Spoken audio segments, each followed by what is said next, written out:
My name is Calla Vernier, and on the day I got married, my mother posted a photo of a picnic and captioned it, "Celebrating the ones who matter most." I was not in the picture. I wasn't even in the conversation. I stood in a white dress, under the same clear sky, cutting a cake no one saved for her, looking at a front row seat she never planned to fill. People thought maybe she was late. I knew better. Some families hurt you with yelling. Mine did it with silence, disguised in smiles, sealed with praise for everyone but me. She didn't just skip my wedding, she erased me. This is not a story about revenge, it's about reclaiming. And if you've ever been written out of your own family's story to protect someone else's legacy, then this isn't just my story. It might be yours too. The morning of my wedding, the sunlight poured through the trees like it was trying to make up for something. My husband Reiner's family buzzed around the garden venue, fluffing linens, stringing lights, pouring coffee. It was warm, simple, beautiful. Everything we planned, everyone who mattered was there. Except her. I had already stopped checking my phone. I knew there'd be no last-minute apology, no car pulling up in haste. My mother, Darlene, had RSVP'd with silence. No reply, no call, not even a lazy excuse. When I saw her name appear in the system as viewed, I held on to hope for another week. But that silence, that was her answer. So we crossed her name off the seating chart, not because she declined, but because she decided I didn't matter enough to respond. And yet, I still set a piece of cake aside. A single sugared slice, untouched at the edge of the table. It sat there like a metaphor. Pretty, forgotten, meant for someone who never showed up. Later that night, I placed it in the fridge, next to champagne and leftover dip from Reiner's aunt. I didn't cry. I just closed the door and poured a glass of wine like I wasn't crumbling inside. 2 days later, my cousin sent me a screenshot of a post my mother shared that day. Blue and white checkered picnic blanket, sandwiches and lemonade. My sister Celine laughing beside her, holding a flute of Prosecco. The caption read, "Grateful for family traditions, celebrating the people who matter most." And just like that, I understood. I hadn't been overlooked, I'd been replaced. I didn't grow up with slamming doors or shouting matches. My mother didn't punish with belts or bruises. She wielded silence, subtle omission, the art of looking past me. Celine, my older sister, was the sun in her universe, always center, always shining. I was the shadow that just happened to be there. She got trophies, praise, celebrations for milestones I wasn't allowed to claim. When she dropped out of grad school to find herself, my mother called it brave. When I worked 3 jobs to pay for college, Darlene called it unnecessary. You always try to make things harder for yourself, Calla. I remember one Thanksgiving when I'd been promoted to senior analyst, my first title that sounded like something. I brought it up gently at the dinner table. My mother smiled, poured gravy over the turkey, and said, "Let Celine have this year, honey. She's finally getting her life back on track." It didn't matter what I accomplished. Celine could lose everything, and our mother would bake her a pie and say, "At least you tried." I could win an award and hear, "That's nice. But have you seen Celine's new headshots?" By the time I met Reiner, I had given up trying. I had made peace with being the quiet, acceptable daughter who kept her head down and showed up on time. I didn't bring up my family often, especially not to him. Not because I was ashamed, but because I didn't know how to explain being invisible. Reiner noticed it early. Once, after dinner with his parents, he asked, "Why do you go quiet when I talk about your mom?" I shrugged. I didn't have the words for that kind of ache, the kind that doesn't wound, it erases. Our wedding was a small, intentional ceremony. Reiner's mother helped with my veil. His dad drove my elderly aunt in from Portland. His sister brought a homemade playlist and danced barefoot with me at the reception. There was joy, real joy. But still, when I looked out at the chairs during the vows, I counted the one left empty. The one meant for my mother. That silence was loud. Louder than I expected. Louder than any scream I'd ever heard growing up. And then came the tribute video. We had spent weeks putting it together. Old photos of us as kids, goofy clips from our first apartment, Reiner's nephews holding sparklers on the 4th of July. There were pictures of me graduating law school, clips from my first job, even one of me holding a glass of champagne the day I landed a major client. Reiner said it was the highlight reel of the life I'd built without applause. We were about to hit play when the MC paused. Looks like the USB isn't working. He fiddled with the laptop. Celine leaned over and said brightly, "We've all seen enough pictures, right?" She laughed. The crowd followed. Music came back on. The moment passed like a misstep on a staircase. Quick, jarring, dismissed. I told myself it was a technical glitch. But weeks later, Reiner plugged the same USB into his laptop. The video played perfectly. Transitions, music, my voice narrating every second. Darlene was even in some of the early clips, standing next to me at my bar exam celebration, hugging me when I passed. I'd forgotten that she used to be proud of me once, or at least pretended to be. Reiner didn't say anything, but his shoulders tensed. He closed the laptop without a word. I whispered what we both knew. Celine switched it. He nodded. We couldn't prove it, but we felt it. It was the kind of thing you know in your bones because it fits the pattern too perfectly. I sat on the edge of the bed that night and stared into the dark. They didn't just forget me. They chose not to see me. It was a Sunday afternoon, 2 weeks after the wedding, when the knock came. Not the kind that asks for permission, the kind that assumes welcome. I expected a neighbor, maybe a delivery mistake. It was my mother.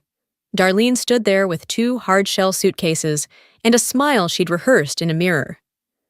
"Hi, sweetheart," she said, as if nothing had happened, stepping inside before I could answer. "Things got a little tight at Celine's. I thought I'd stay here a while." I didn't stop her. I didn't invite her either. I just stood there, watching her roll her suitcase across a floor she once refused to co-sign. She made herself comfortable fast, like this house had always belonged to her. That first evening, she was sitting at our kitchen table sipping tea. "Chamomile," she told Reiner. "Still your favorite, right?" He looked at her like he was trying to remember which version of her to answer. Later that night, she wandered into the living room, holding a framed photo of Reiner and me. She traced the edge of the glass with her thumb and said, "I knew this place had potential. I remember when I helped you get the loan." My stomach clenched. She hadn't helped. 5 years ago, we were struggling to close on this house. Our credit was thin. The market was aggressive. I asked her if she could co-sign. Her exact words, "I love you, Calla, but I can't tie my name to something that might not last." I had printed that loan rejection, filed it away. Proof of the absence. Now she was rewriting history right in front of me. The next morning, she left a list on the kitchen counter. Grocery refills, driver to her doctor, call the HOA about roof inspection, and at the bottom, "Please don't use your office while I rest. It creaks too loud." No smiley face, no, "if you don't mind." Just instructions, like I was her assistant. I didn't argue. I just folded the paper and put it in the trash. Quiet, like she taught me. But then came the envelope. Aunt Lina came by one afternoon holding a stack of old paperwork, her face pulled tight with apology. We sat in the hallway while Darlene hummed in the kitchen. Lina slid the papers into my lap and whispered, "You should know." They were emails, chains between Darlene and a lender. Subject line, "Crosby Property, Loan Documentation Support." One line hit harder than the rest. "We are leveraging my daughter's Denver home for collateral. It's essentially my asset. I helped her acquire it. My name, my home, used to boost a loan for Celine. Not asked, used." I stared at those words until they burned holes into me. Lina patted my hand. "They've been saying it's hers for months. I didn't know if it was true." That night, Darlene rinsed dishes like nothing had cracked. Like this wasn't theft. Emotional, legal, and personal. I didn't confront her yet. Instead, I sat cross-legged in the living room, organizing old files for tax season. I opened a black folder from the year we bought the house. Inside, I found the rejection letter, my mother's signed declaration that she refused to co-sign. Her words in stark black ink, "I do not wish to attach my name to speculative property." Now she told neighbors she helped me buy the place. She told me she supported me through every step. That night, I left the letter on the counter. She didn't even flinch. "That was then," she said, picking an apple from the bowl. "You turned out fine, didn't you?" I stared at her. "You told the bank this house wasn't worth backing," I said. "Now you're calling it yours?" She bit the apple, shrugged. "Because no one challenges what I say." She was wrong. She just hadn't met me yet. Reiner stood behind me the whole time, dish towel in hand, silent. He didn't need to speak. We were past confusion. This wasn't a misunderstanding. This was manipulation. A long, deliberate one. The next morning over breakfast, she brought up my grandmother, her mother. "I've been meaning to ask," she said, sipping coffee. "Could you take over full-time care for Grandma? With everything going on, it'd look better if it came from you. And you work from home anyway." I blinked. "She's in Missouri." "Yes, but you don't have kids. She trusts you." I didn't laugh. I didn't yell. I just stared at her. "You skipped my wedding. You rewrote mine for hers. And now you want me to clean up your mess?" She exhaled sharply. "You always twist things." "No," I said, my voice low and final. "I finally stopped untwisting yours." She stood and left the table. No apology, no retreat. Just that same smug assurance she always wore like armor. But this time, I wasn't just hurt. I was sharpening. After she left the table, I sat alone, staring at the apple she didn't finish. The same way she never finished anything with me. Not a conversation, not a promise, not a moment of truth. That afternoon, I opened my laptop and started creating folders. Not out of spite, out of clarity. Property claims, wedding obstruction, audio evidence. I uploaded the deed to the house, photos of the venue, the florist's signed check, and every RSVP confirmation. I wasn't documenting this for revenge. I was archiving my reality. The final folder was titled The Tape, because I'd finally recorded her. It started as a safety measure, just a voice memo app open on the table while I washed dishes in the next room. But I caught enough. Her voice sharp and unfiltered. "Calla was just a bump in our family's story. Celine is the legacy." Laughter. Celine's voice followed. "She was a mistake we tried to raise right. It didn't take." Then silence. Then Crosby's chuckle, not defending, not disagreeing, just complicit. That night, I sat on the couch, phone in hand, knees pulled to my chest. Reiner came in quietly, fresh from his evening run. I didn't speak. I handed him the phone. He listened. When it ended, he asked, "Do you want to send it?" I shook my head. "No, I want them to hear it, together, no warning, no edits." 4 days later, Aunt Elise hosted the monthly family potluck. I hadn't attended in years, but that day I said yes. I didn't dress up, just a black sweater, jeans, and the kind of posture that doesn't apologize. The kitchen was warm, filled with noise that tried to pass for love, laughs that had sharp edges, compliments wrapped in judgment. Vera, my mother, stood near the counter, passing around cookies she didn't bake. "It's just so lovely to be with people who value togetherness," she said, loudly enough for me to hear. I walked to the dining table, set my phone in the center. Reiner was already seated. We made eye contact, one nod. I tapped play. At first, just murmurs. Then the words came. Her words, their words. My name, stripped bare, minimized, dismissed. By the time it ended, no one was chewing. Vera looked pale, frozen. Her hand moved toward the phone like she could rewind the moment. "This isn't how we handle things in this family," she hissed. I stood. My voice was low, even. "You're right.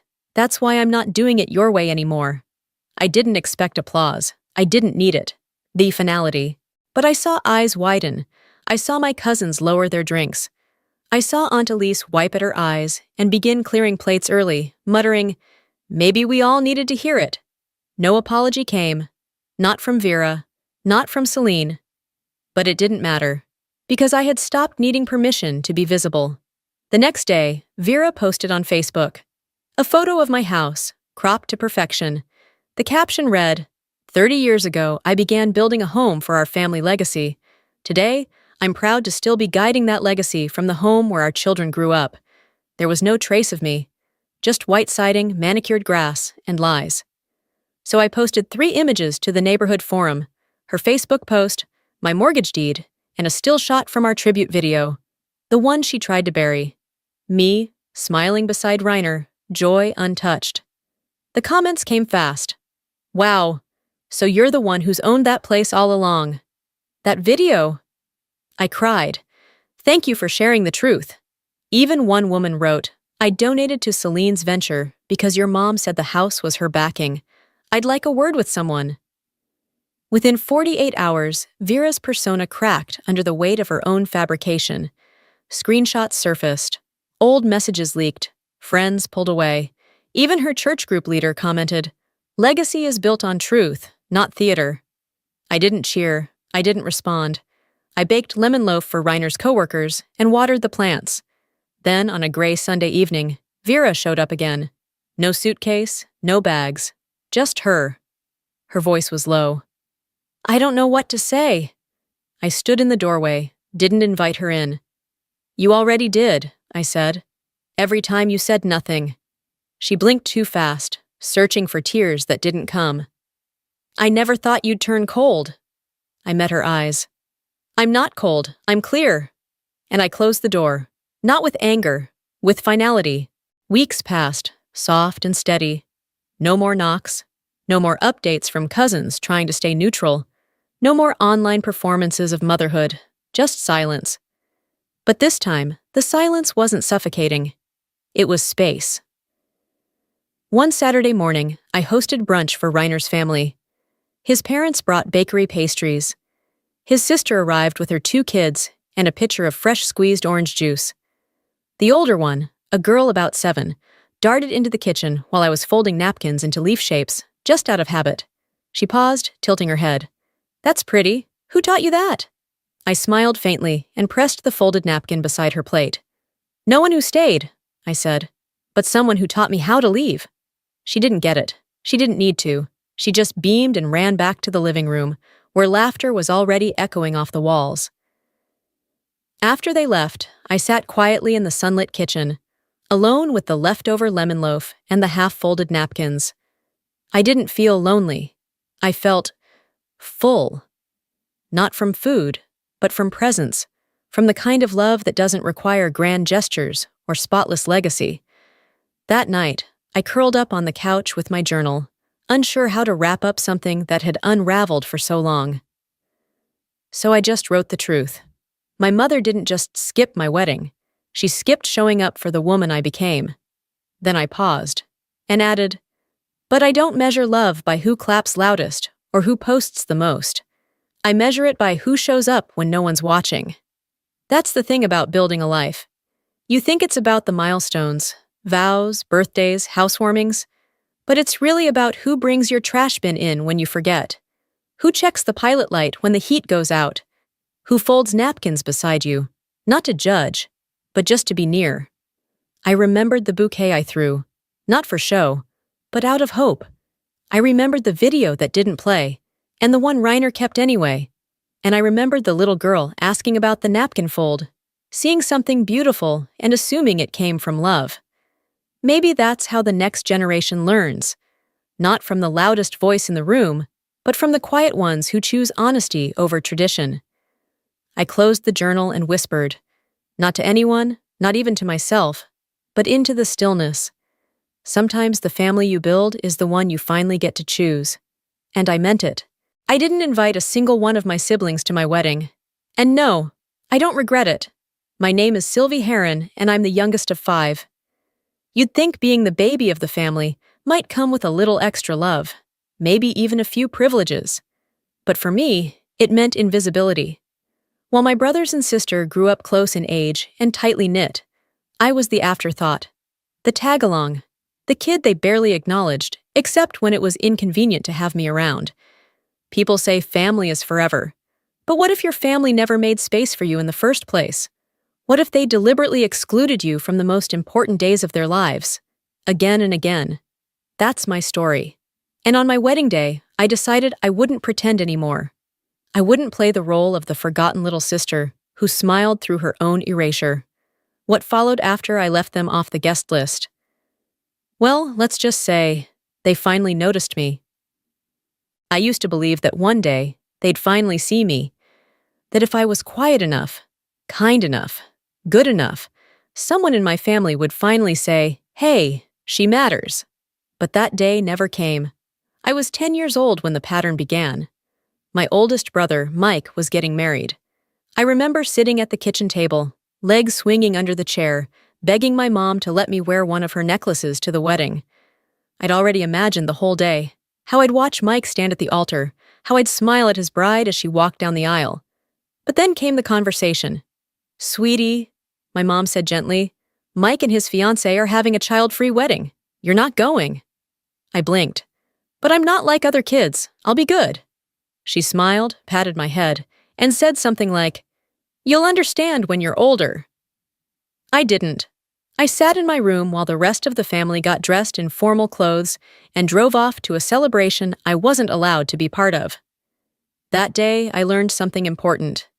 In my family, I was optional, forgettable.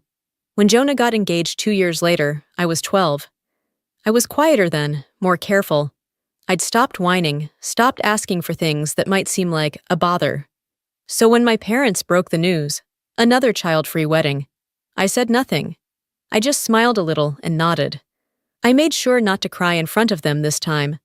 But that night, I buried my face in my pillow and cried until my chest hurt.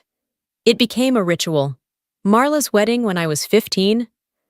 "No guests under 16, she said. "Sorry, Sylvie, it wouldn't be fair to the others." I wasn't just some other. I was her sister. I asked to be the exception. I pleaded. And when I raised my voice, just once, my parents grounded me. For 6 months. Apparently, asking to be included was disrespectful. By the time Isaac got engaged, I was 17. He didn't even say the words out loud. He just sent out announcements, and I never received one. I heard from a cousin that the age limit was 18, and my birthday was still a few months away. I didn't cry this time. I didn't even flinch. I had learned my lesson. What broke me, though, was realizing that they'd invited Amanda, my cousin, who had just barely turned 18. They drew the line right before me, and I knew deep down that it wasn't just about age. It was about value. I didn't have any, not to them. From 10 to 17, I was systematically erased from the family's most important memories, and no one even thought to explain why. They just assumed I'd get over it, but I didn't. I grew up quietly, fading further into the background of family events. Holidays came and went with small talk and shallow gestures.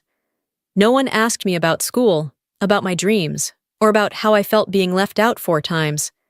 And I stopped offering up anything of myself. Because what's the point of sharing your life with people who never wanted you in theirs? They were a unit. I was just nearby. And the worst part? I loved them. I idolized them. For the longest time, I blamed myself. I thought maybe if I were brighter, funnier, more helpful, I'd be enough to make them love me the way I wanted. But I wasn't, and they didn't. That's when something in me began to shift. Quietly, without drama. Just a slow realization that if they hadn't made space for me in their happiest days, I wasn't going to keep begging for scraps of connection. I stopped trying. I left home for college a week after my 18th birthday. I didn't cry at the airport when my mom hugged me. I didn't feel much of anything. No big farewell, no surprise gathering from my siblings. Just a few generic texts. "Good luck, kiddo. Let us know if you need anything." The same kind of messages you'd send to a distant cousin you barely know. That's when it hit me. They didn't hate me. I simply didn't register. I wasn't someone they thought about. Not when they planned their weddings. Not when they moved into new homes or had babies.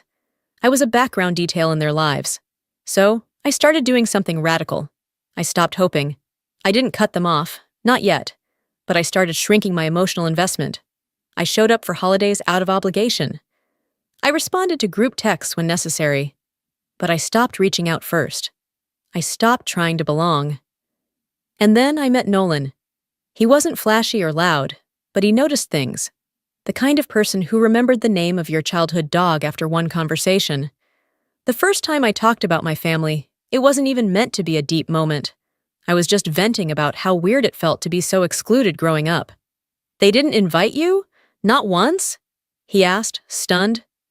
4 weddings, I said with a flat smile.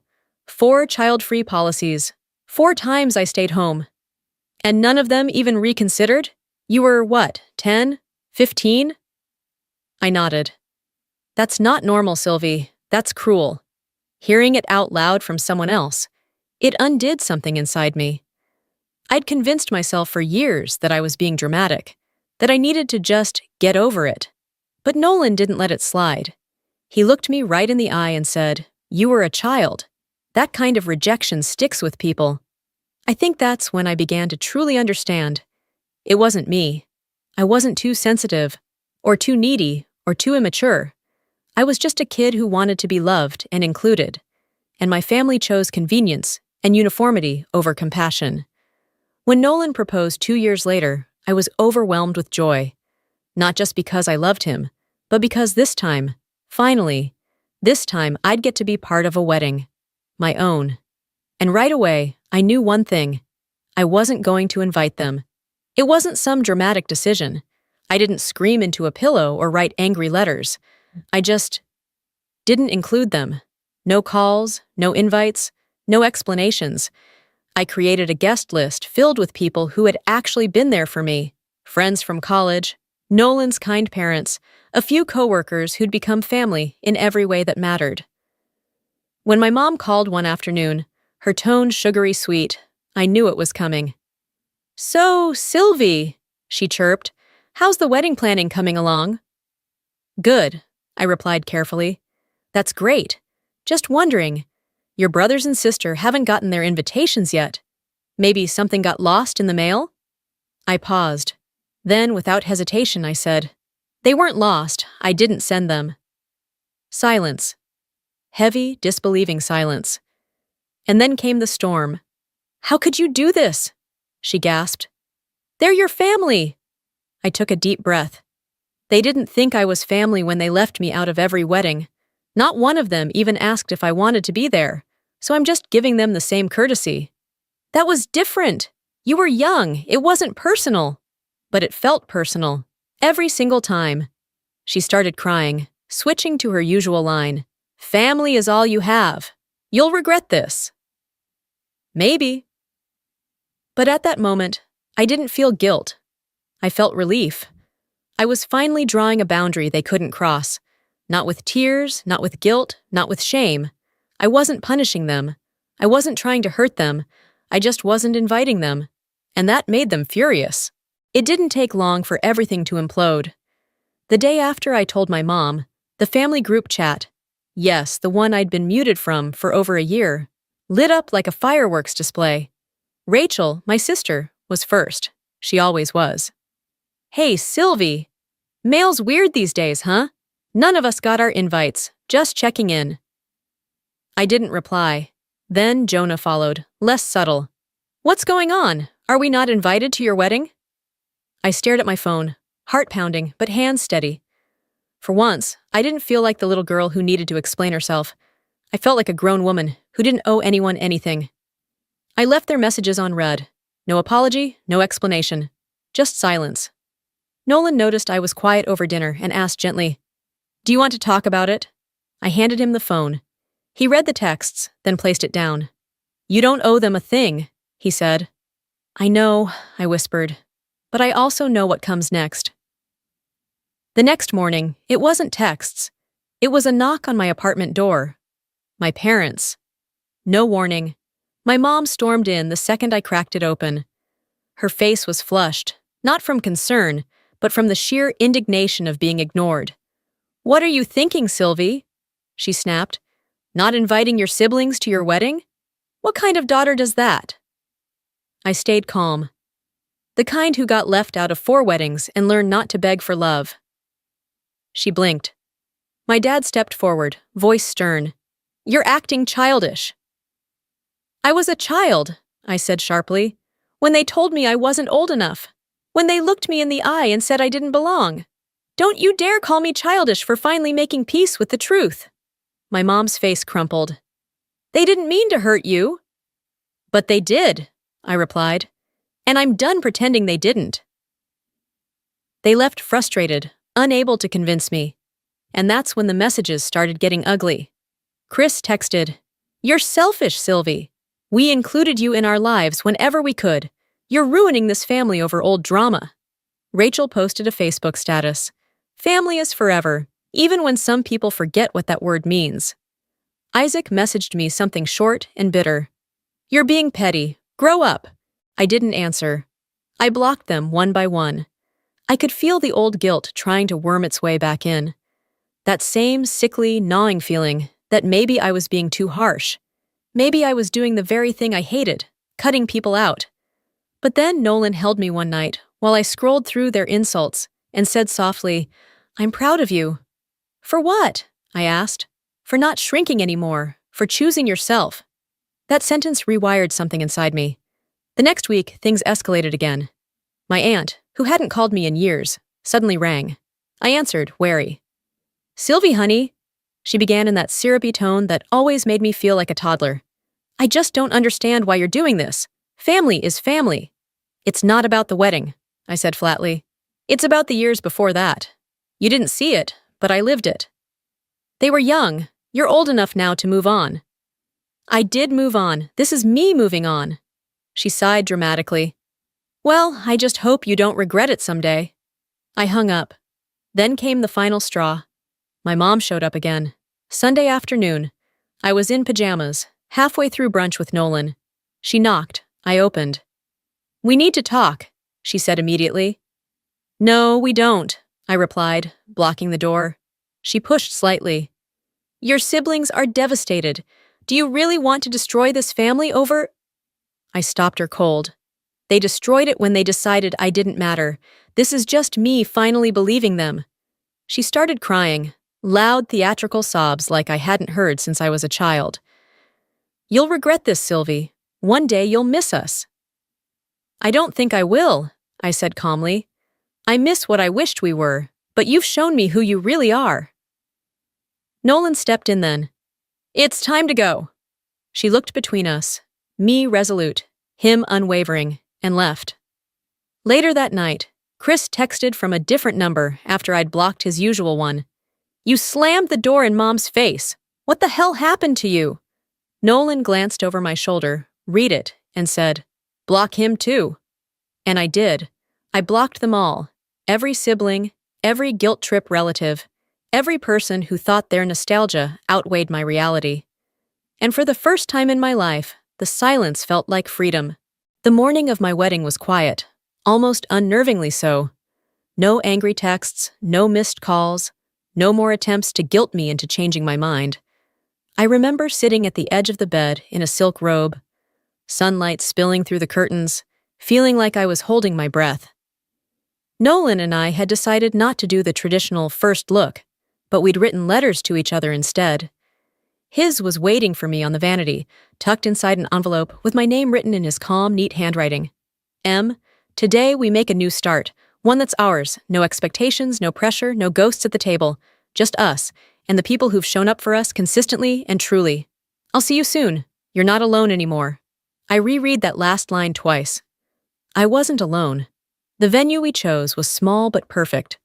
A hidden garden behind an old inn, where vines curled around wooden beams and fairy lights danced overhead like stars. There were maybe 60 people there, just enough for laughter to ripple, for tears to be shared, for joy to feel real and unforced. As I stepped into my dress, my best friend and maid of honor, Lanny, fussed over the zipper and smiled. "You look calm," she said. "I feel different," I replied. "I don't know if it's joy or relief. Maybe both." She touched my arm. "It's peace. You earned it." There was a brief moment, just before I walked down the aisle, where I thought of them. Of Mike's tuxedo, Jonah's loud laugh, Marla's overdone curls, Isaac's crooked grin. I imagined them sitting in the back, maybe pretending to be supportive, but judging, whispering, distracting. And then I looked forward and saw Nolan. All that weight, the years of being left out, erased, sidelined, just dropped away. As I walked toward him, I felt something shift. I wasn't the forgotten little sister anymore. I wasn't the invisible tag-along. I was a bride. A woman. Someone loved loudly, fully, without condition.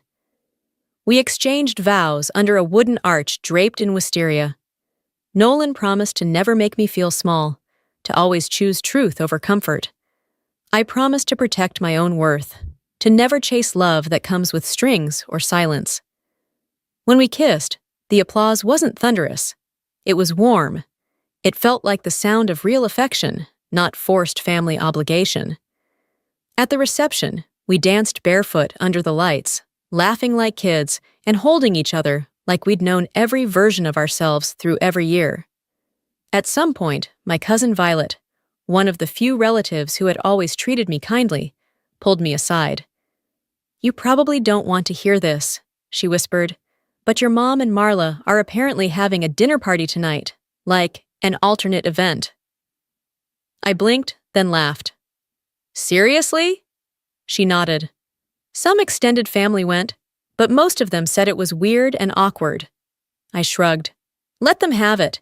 If they need a performance to feel important, that's their business." I could tell Violet expected me to be more upset, but I wasn't. Not even a little. That dinner wasn't a protest, it was proof. Proof that even now, they couldn't understand why I'd finally said no. Later in the evening, as Nolan and I shared our last dance, I looked around the garden and took it all in. The lights, the music, the people who were really there, for me. And that's when it sank in. I hadn't lost anything. I'd finally stopped begging for crumbs from people who wouldn't set a place for me at the table. And instead, I'd built a new one, filled with people who saw me, who loved me, who chose me. That was the day I took my life back. In the days after the wedding, I waited for the final wave of fallout. The silence had been too perfect, too complete. And sure enough, it didn't last. The first message came a week later, from Rachel, of course. Sent from an unknown number, since I'd already blocked her main one.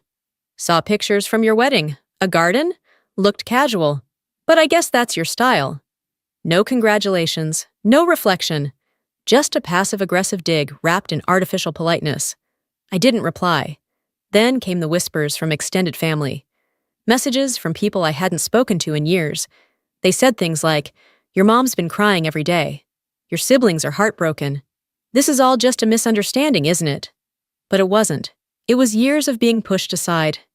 It was being told, again and again, that I didn't matter.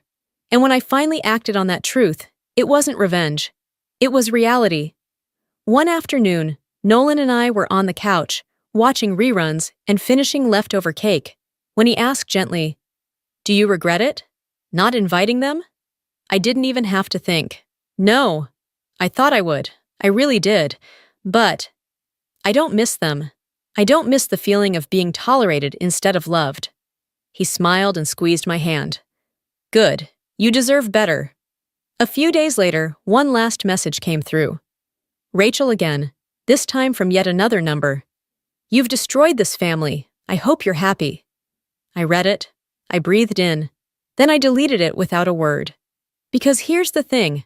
I'm happy. Not in spite of losing them, but because I stopped chasing them. I stopped twisting myself into someone more convenient, more palatable, more forgettable, just to earn a seat at a table that was never built for me in the first place. I used to believe that family was everything. Now I believe that love is everything. And love doesn't guilt you. Love doesn't ignore your tears. Love doesn't show up only when there's a spotlight. Love shows up when there's silence, when it's inconvenient, when it's hard. And on the day I stood in a white dress under a canopy of lights and whispered vows to a man who had chosen me over and over again, I knew I'd finally found it. This isn't a story about revenge. It's a story about release, about finally letting go of people who never made space for me, and about the quiet, powerful joy of building a life where I am no longer invisible. I didn't invite them to my wedding, and I will never regret it.